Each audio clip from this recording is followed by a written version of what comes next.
Good afternoon, everybody. My name is Bruce. I'm the naturalist here at the Science Center. And today, well, what holiday's coming up this weekend? All Saints Eve or Halloween. So, we figured that you should see some creepy crawlers today. We're going to start off with something with 6 legs. How about hissing roaches? Got a whole bunch of them here, but they're all used to being handled, so they're not hissing right now. But I'm going to pick 2. And then our photographer will zero in. One of these is a boy, one of these is a girl. The boy has bumps right here. Look like little horns. The female doesn't. So, male and female. And just because the boy or the male is bigger than the other one doesn't mean it's older. They grow at different speeds. These bumps are not ears, they're not eyes, because the eyes are tucked all the way down underneath. Because the head is tucked down like this, the middle is the thorax, and the back end is the abdomen. So, it eats with its mouth, of course, which is underneath the head, tucked down under there for protection. They have, like other insects, spiders, and other arachnids, they have compound eyes, meaning many different lenses. But their eyes are right there. These bumps are not eyes, we already said, but the male uses those for jousting purposes, like this, to chase off another male who is looking for a girlfriend. How do insects breathe? Well, we breathe through our head, through the nose and the mouth. They don't. I'm going to put the female back. They breathe through their rear end, through the abdomen. Hopefully you can see these little tiny dots. Those are the covering to spiracles, which are air tubes that go throughout the body. So it sucks air in through the body, through those spiracles, goes all the way around through the roach blood, I guess you want to call it, and then when it gets scared, it closes all but 1 or 2 of those and goes sss. These have been handled so much that they're not hissing on their own, so I had to pretend that I was the roach. Yes, we have some young roaches. The baby roaches, though, are only about, well, smaller than my fingernail, much smaller. They hatch out of eggs. And so we have numerous generations of roaches here at the Science Center, but only the hissing roaches, which are one of the largest. Whoops, don't want to escape, little guy. One of the largest insects that we have. So, what would like to have a cricket for lunch? Maybe some of you already guessed. It's an 8-legged creature, a spider, but this is a special kind of spider called a tarantula. The tarantulas are the largest species of spider and are very furry for the most part.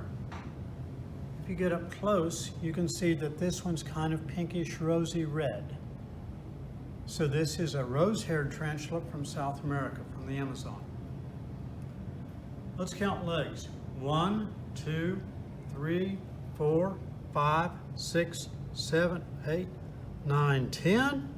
Nope. Spiders only have 8 legs. These are her palps. She uses them to help her find food. And underneath are her pedipalps, or her fangs. Please don't go out and pick up any spider. Rose-haired tarantulas are one of the very few spiders that I trust, because they're not known to bite. Some years ago, my wife and I were lucky enough to go on a naturalist expedition with other naturalists, historical interpreters, and museum and park folks into the Amazon. And one night I went out on a night hike. And I saw a rose-haired tarantula climbing up a tree. I just put my hand over in front of it, let it climb up on like that, then started doing stair steps, letting it go from one hand to the next. And the guide, the native guide, through the translator said, "How did you know it wouldn't bite?" I said, "I'm not going to hurt it. I'm not going to pinch it. And besides, we have 5 at the museum where I work at." Rose-haired tarantulas and other spiders, like insects, when they get too big for their skin, actually shed it. And of course, they're not insects, they are arthropods. But right around the cephalothorax, which means combination of head and thorax middle, it splits right around the edge of this circle, folds up like a door hinge or a box lid, pulls his great big fat abdomen out through that little tiny waist. Imagine pulling a size 50 bottom through a size 10 waist. That'd be about the same as this. And it pulls out each leg and the palps and the pedipalps underneath and leaves a hollow shell or a skin. And it crawls away and hides, sometimes for as much as 24 hours, often upside down because it's worn out before it gains its strength. Back at the back of the abdomen, there's 2 little finger-looking appendages. Those are her spinnerets. So obviously, since they're spinnerets, that's where she spins her webs. So we have many kinds of spiders around here, but we don't have tarantulas wild in North Carolina. Next creature is one that most people don't handle, but I've gotten used to them and they've gotten used to me.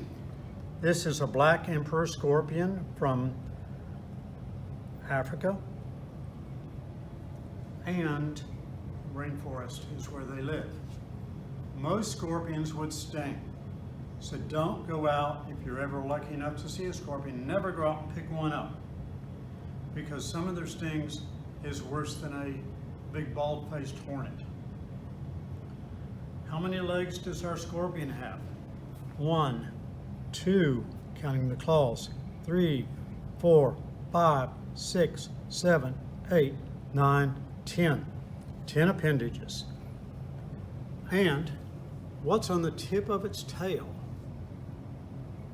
That's its stinger. But as you can see, this one is used to being handled. Scorpions used to be very common in the pet shop trade, but they do not breed well in captivity.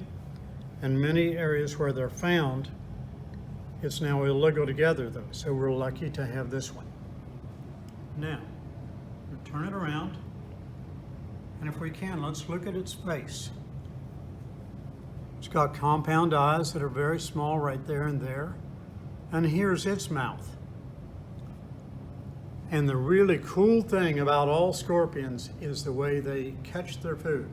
They usually don't use the stinger except in defense, but they'll grab it by the claws, then hold it out in front, and its mouth literally goes in and out of its body. Talk about a spooky looking creature. Now, the best way that researchers find scorpions is to go out at night and use a black light, because as you can see, this one is shining green. If we get it down where it's a little bit darker, it's even brighter green, almost a turquoise color. So, hope you've enjoyed our haunted creatures. None of them are really haunted, but they're just some of the animals that you'll get to see here at the Science Center.